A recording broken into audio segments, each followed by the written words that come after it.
Hello YouTube, I'm Ben Ward. One sec.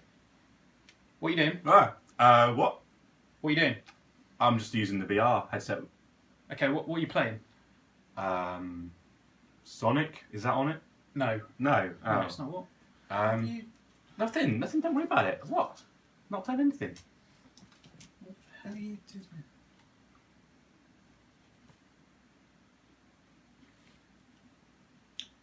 Here's this month's NGB show. Where's that box of tissues gone?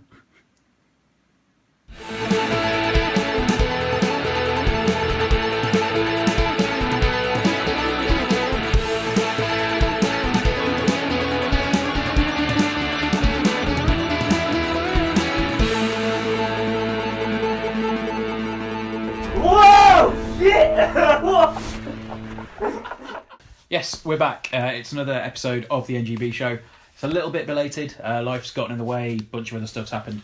But this time round, we've got a very special episode for you. In fact, it's a VR special. It is. Our new best mates at HTC have given us a HTC Vive, and we've used it all over the shop, mate.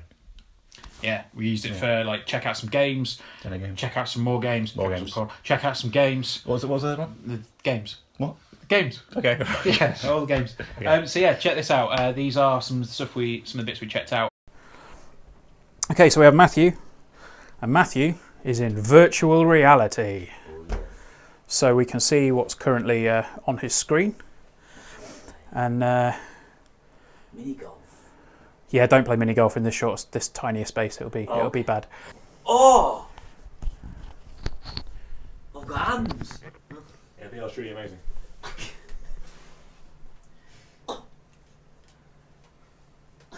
Isn't it a bit funny? Oh! Oh, you look a bit dead. Hopefully not. That's what No. you're in. Right. What am I doing? Why is there a bird in here? I can see myself in the mirror. Hello! Oh, no. So to open the fridge, use your trigger and stuff to grip it. There you go. If he can't open a fridge, I'm worried for the patient here. Yes, yeah, there is I don't that. fancy the patient's chances if he can't open a fridge. There you go. So, do not press. Well, that's just asking for trouble, to be honest.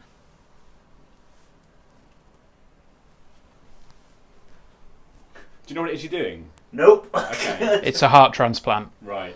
Well, I need to get in there, so I need a hammer, really, don't I? Yeah. Yeah. or a baseball bat. Can I, like... No, you just get something else, mate. You Use a saw.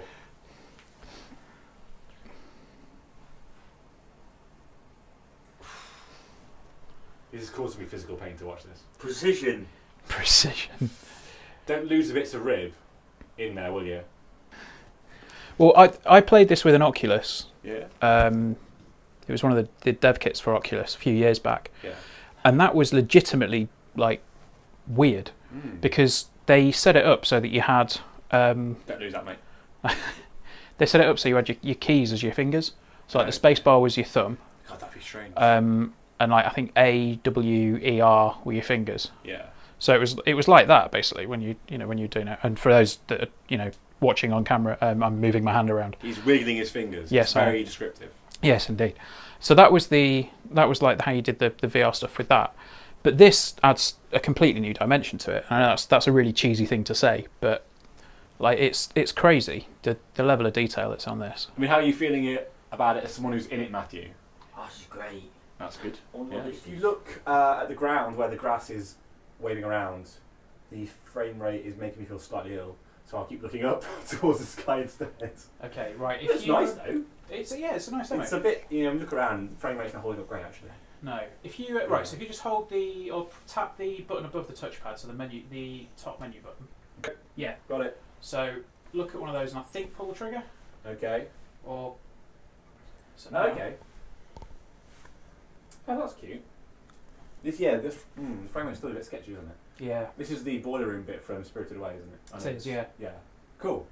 I mean, as a concept, this is really cool. I think that the disappointing thing is Can I touch those? Come on. you can't. I think it's just a sort of interactive or non-interactive experience. All right.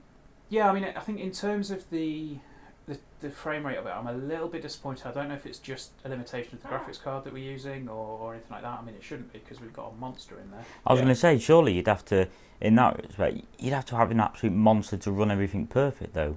Yeah, I mean, the recommended specs for VR, the minimum spec, sorry, is a 980, which is a card that I think still runs you about 300 quid. Yeah. That's cool. Now, are they going to bring out cards specifically for VR? Well, it's not so much specifically for VR, but it is VR capable. Yeah, I mean, you know, any card that comes out between now and probably the end of time will be VR capable. Well, it's just that I think the new NVIDIA cards that have been announced, which are the 1070 and the 1080, they've got a lot more capability for VR stuff. I think they can process 2 points of view a lot easier than the current cards can. So the 1070 looks like it's going to be the sweet spot for people that want an affordable card. Go on then, give us a retail. No, the 1070 I think is about. I think they're looking at about 200 and something quid. It's a 250, 260 quid. Well, it's not bad really. You know, it's not all that bad. Yeah. Yeah, I mean, from my experience with the VR things, these kind of the passive experiences. the passive experiences are. I mean, they're fine. They're kind of like a little curio, but they're not terribly exciting. No. Whereas, like the things where like much more interactive are the way forward. Yeah. Like Job Simulator, which I keep referencing because it's amazing. Job Simulator is an amazing. One of the best games I've ever played. So, yeah. VR is genuinely one of the most disorientating things. Yeah. Whereas when you first start on it, it's weird because obviously you've just gone from your room to now suddenly being, well, when we go into the Millennium Falcon. So it's all a bit odd. But once you, I think once you get used to it, it's just another one of those, you know, until you go into a crazy sisters bloody horror thing, it's then a bit like, oh, thank you, yes. Benjamin here is currently in Time Machine VR.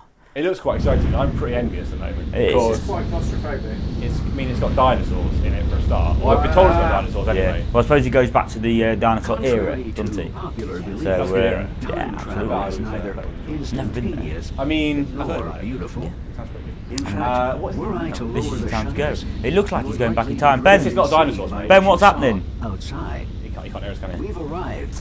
Welcome to the Jurassic period. Hopefully he might stop talking. To Jurassic Park. There we go. Shutter There we go. controls. Took him a while. Took him a while. And we can begin.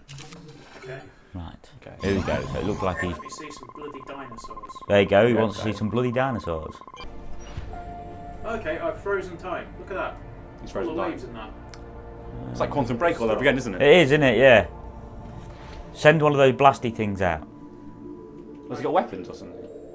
I don't know. I'm kind of just navigating at the minute. Okay. This is quite nice. I feel a little bit. This is a little bit weird. We're all waiting for dinosaurs, Ben. So Yeah. Can you hit the turtles? According to these You've readings, tagged him. they're sold It's like Facebook, like turtles. Yeah, yes. Yeah, I dude. like this turtle. Click like. Yeah. Turtle. Thumbs up. curious. Comment. They Turtle. seem to Turtle lol. an editor. That looks like a turtle. There are other social medias available. They're here in the hopes of avoiding being That's quite good. What's that? It looks like, I want to say it's a no, I don't know, mate. It's a bloody dinosaur. Is it? Look at that. That's pretty dinosaur. The Pliosaurus is one creature you definitely don't want to Pliosaurus. antagonize. So I've plea with marked it. an Plea escape with it. path, just in case, of course. Safety protocols recommend moving on to the next research area as quickly as Safety possible. protocols be damned. I want to find out what this is. What's that? So then, Mark, well, on a scale of 1 to 10, how much would you like a VR? It's I just- mean, it's just we were that. talking about this earlier, and I said, let's pause the conversation and have this on camera, and now we're doing it, so this is good. Yeah. Professional, mate. Why? Professional. That's it exactly. See. I think they are quite good, but I mean, for me personally, that's my review. But for me personally, I'd have to buy a very good PC, which I don't. Press the and left then the headset on to top of that. open the It's about scanner 70 menu. quid, aren't you, mate? And you're looking at around $2,000 really altogether So for if you've a, got a good PC select already, the scan Yeah. I mean, it's icon. less of an outlay. I don't. I have a MacBook. Calibrations. yeah, you're going to struggle to play it on that, aren't you? Really? Yeah, but I think if you put the price bit aside. Look at that fish. Ben, I'm doing a monologue. Shut up. If you put the price bit aside, The lead secret. I've played quite a bit on this past few days. Yeah. Me and Benny Cruz. On record. And it's really good. Now I really for like the Job tricky Simulator. part. That's the No game. need to for the venture ages, in my relation. favourite. So yeah, I think it's wonderful, isn't it? You've had a go. Absolutely. I mean, Bear in mind. my PC, I think mine be at the lower end scale to running it, Yeah. which would be quite cool. But again, it's just trying to think of, would I really spend that sort of money? I mean, you know, you £700 sort of bit into it. I mean, that's looking at being a lot cheaper. It is, yeah. But the thing is what's it going to offer with it? I mean, look at the amount of games already out with the Vive at the moment on Steam. Job Simulator is scheduled in to come out. Job Simulator Is it? with PlayStation VR. So that's a good start, because that's a great thing. What I'm just scared of is I'm hoping that PlayStation VR won't just go with your normal games, but stick a VR sort of bit to it. Yeah, you know what I'm scared of? What? Whale sharks. Whale shark. Okay. We've got a whale shark going on.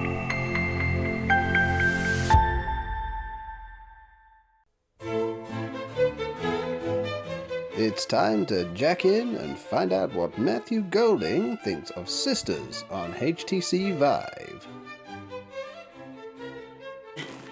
I don't like it. VR is not just for games. It's also for porn. It's not for porn. It is. Okay, it is. It's Yeah, right. it's Everything's also- for porn. Yeah, everything's for porn. It's also for theme parks. There are some pretty cool experiences. There's a ride at Alton Towers. It uses a VR headset now. There's one at Thorpe Park, so we got to check one of those out.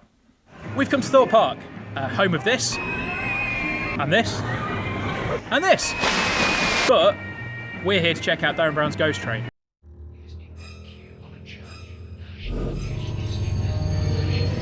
Let me take you on a journey. The Ghost Train is Derren Brown's new ride, which is, basically what it is, it's kind of a 4D experience, they've called it. It's powered by the HTC Vive, which is kind of why we've been invited. So it's a big mishmash of stuff. You've got live action stuff, you've got actual movement, so it's kind of, that's the ride over there. It's actual movement, so it's kind of like I don't know, it's like well, we'll find out, I guess. But it's kind of a big, huge mash of stuff. And it's apparently designed to scare the living daylights out of you. So let's give it a go.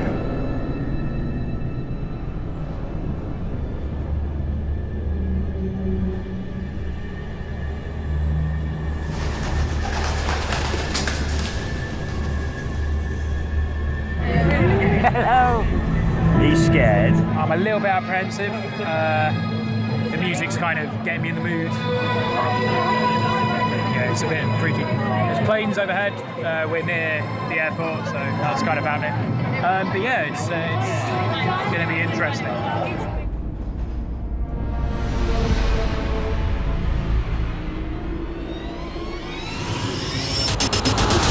On your mind, the ghost train like no other. My ghost train. Ben and Matt, we've just been on Derren Brown's Ghost Train. We have. What did we think? Go on. As somebody that's done a lot of VR, I was kind of expecting a lot of the things that happened. I mean, the overall setup for it, like the warehouse, the train, when you walk in, you can see this train suspended from the ceiling. That is an amazing, the setup is absolutely amazing. Yeah. We're not going to go into specifics because, you know, if you guys go on it, we don't want to spoil anything for you, but like, as somebody that's done a lot of VR, and Matt, as somebody as well that's done some VR, some of the beats I was kind of expecting. There's obviously a lot more to it than just wearing a Vive, yeah, like if you've not touched a VR headset before and you get a chance to go on this will blow your mind. And I'm sorry for swearing, but it will. It's be brilliant. A great first experience to actually have a gander and have a go at like what VR experience is all about. Yeah. You know, okay, phone, you don't have all the headsets and the hand held bits or like that, but the actual visualization, you can look around everywhere and it's totally different to where you are physically sitting. It's going to be brilliant. Yeah, I mean, we were on there with somebody. We kind of got talking to somebody in the queue, and they were saying that it was the first time they've ever had an experience with a VR headset. And as soon as they put it on, they went, "Oh God, where is everybody?" And that's the kind of thing that this is going to introduce people to VR in a big way, as people are going on holiday with us. But the thing is, I think if you're used to VR or if you've played a lot of VR already, this isn't going to be... Expect a different type of experience than what you have done at home. But if you're going to go for your first time, you're going to blow your mind, basically. It's going to be great. I mean, that's just purely from a VR experience. Everything else on top of it was... I mean, the production values in this place are amazing. Like, you'd expect that. It's Thorpe Park, it's Derren Brown, it's going to be amazing. But yeah, in terms of a pure VR thing, which is kind of one of the reasons we're here looking at it, I was expecting more kind of psychological like pressure, but I could sort of see the beats coming. But again, it's not a knock on it. It's a brilliant experience. Just kind of I was expecting something slightly different, but what I got from it was really good fun. But you have to give it up to the fact that the HTC Vive is still a brilliant system, absolutely fantastic. The Vive, like that, it makes that, like anything else in there would have just been under par. Yeah, like you can't get what we've just seen without having a Vive or at home. Like the whole thing around it was fantastic, absolutely brilliant, and hopefully it can lead to bigger and better things going forward. Hello folks, Andy here. Sorry to interrupt your viewing of the new episode of the NGB show, but I just wanted to do a little bit of an introduction to this next section. What you should be seeing now is a piece about room scale VR using the HTC Vive. However, unfortunately, Benjamin, due to a catastrophic laptop meltdown, so not entirely his fault, but whatever, managed to lose the majority of the footage that we shot. Fortunately, through the magic of editing, I've managed to use what we did retain from the shoot to pull together something that I think you will find both enlightening and entertaining.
Big thank you to the folks at Gotham Games for lending us some space. Gotham Games is an amazing little independent game shop in Lincoln.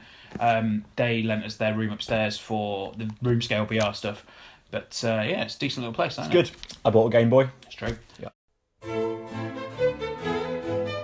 All work and no play makes Matthew a dull boy. What does he think of Job Simulator? Inaccurate.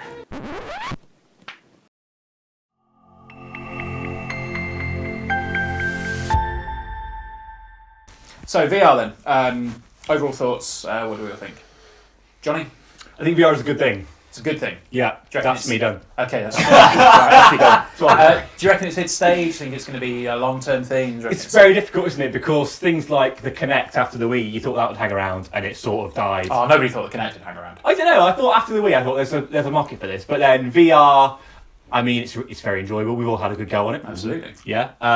So yeah, I think it depends what to do with it, because a lot of the things they're announcing seem to be like just like small add-ons for games, like Tomb Raider, the Batman thing, rather than like full in-depth games. And I will say, even though I had fun on the headset when we had it, playing Job Simulator and that kind of thing, I kind of thought, like, this is fun for an hour or so, but I'm not going to spend like all this money on one because I don't know how much longevity there is in these games, because they're all kind of like, they're not very in-depth games. They're just like, you know, they're a bit like extended tech demos. Yeah, exactly. I think I'd probably agree with that. I mean, Matt, you had some time with some stuff. You obviously had the pants scared off you as well. Oh, Sisters. Yeah, that was an exciting game. Yes. Well, I say exciting. It's just more of like a terrifying 5-minute demos. I mean, I think the thing is, at the moment, like we've had waves of VR. We've had like the early VR in the 90s, which was terrible, but was kind of made out to be this amazing thing. Virtual Boy. Now we've got the processing power. We've got the processing power. We've got the ability to have these experiences that like the Vive can provide. But it comes at a big cost. Oh yeah, the cost is astronomical at the moment for a Vive. I mean, well, it's not just a Vive; it's your PC. Yeah, that's what I mean. If you're going from scratch, you need about £1,500 for the whole lot. At least, because I think they've just announced they put the price up of the Vive a little bit. Thanks Brexit. Don't think Brexit. No, we've done enough Brexit. Yeah, so they've put the price of the Vive up, and that's now £750. $750. Right, okay. Something like that. Yeah, it's like a £750 peripheral on top of the cost of a high-end gaming PC. I guess the argument is if you were going to spend, what was it, 6, 7, 9 anyway, on a piece of hardware like that, you're probably going to spend the extra. Bump's not going to be that huge. I mean, for my thoughts on it, I enjoyed it as a game. I couldn't fault it as an experience. I thought it was really, really good.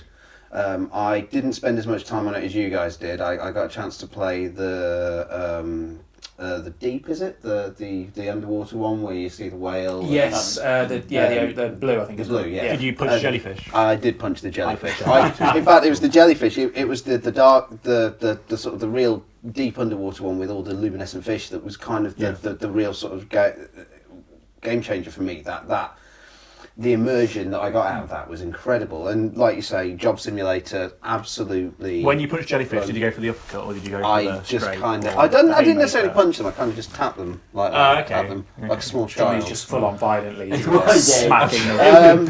But as much as I enjoyed it, I can't see myself investing in a Vive because of the cost point. Whether PlayStation VR can match the experience, I don't know. I don't think it can, because Vive is such a high. It feels like a high-end piece of kit. Yeah, I mean, I've had time with the PlayStation VR as well. I've not had as extended time as I had with the Vive. Obviously, we were sent a Vive, we got to test it, and I think you're right in terms of like technically, the Vive is one of the most astonishing pieces of kit I think I've ever used.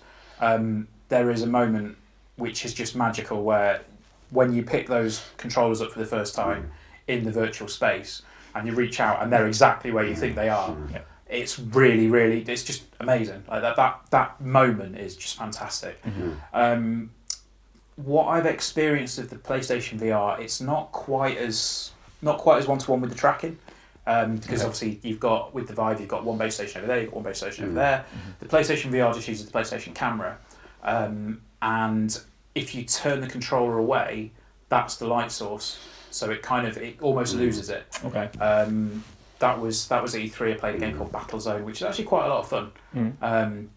But I think it's definitely more apparent that the Vive is a much more high-end product than the PlayStation VR is.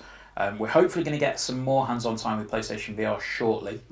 We've had some contact from Sony, so we can possibly get something worked out there. Cool. And hopefully we'll have a unit for launch as well, so we'll be able to discuss all of that.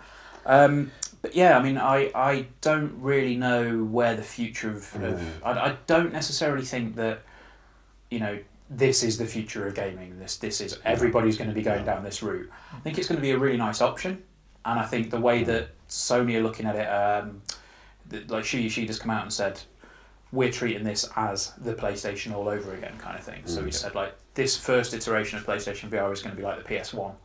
So maybe 3 or 4 generations down the line, like, it'll be a set of glasses that you can wear, throw that on your face, put the earphones in, and then you're in the VR space. If it gets to that sort of a point, that's going to be incredible. And maybe in 5-10 years' time we'll be sat back watching this video and going, oh yeah, remember when that Vive was out? That was really primitive, wasn't it? A lot of the games, they've only got one thing they can really offer you. Yeah. And it's fun for an hour or so, and then you're like, I've sort of done this already. Yeah, I mean, one game I didn't get to try, which was a little bit disappointed about, I had to send it all back, was Elite Dangerous, where that's kind of like a flight game experience. Kind of, it's a big game, and you kind of sat in a spaceship cockpit. Yeah. So that kind of thing. There's potential for that. Yeah, like, I mean, fantastic. I'm still amazed that No Man's Sky hasn't been announced for PlayStation VR. I think one of the interesting things from the time that we spent with the Vive, though, that stood out for me was when me and you and Matt went to Thorpe Park. Yes, yeah, absolutely. To look at the Ghost Train. The Ghost Train, yeah. And while my thoughts on the ride were that it was probably not as scary as I was expecting it to be, the application of the technology in that space was smart, was really good, and I think for people who haven't experienced VR yet, it's going to be a great place to experience it. Yes. And I can see places like the London Dungeon and aquariums and things like that starting to take on like VR technology to kind of supplement their existing attractions. Yeah. And I think it's, as a piece of technology, it's got more potential use than things like Kinect, which I know there were a few attempts to use it outside of gaming.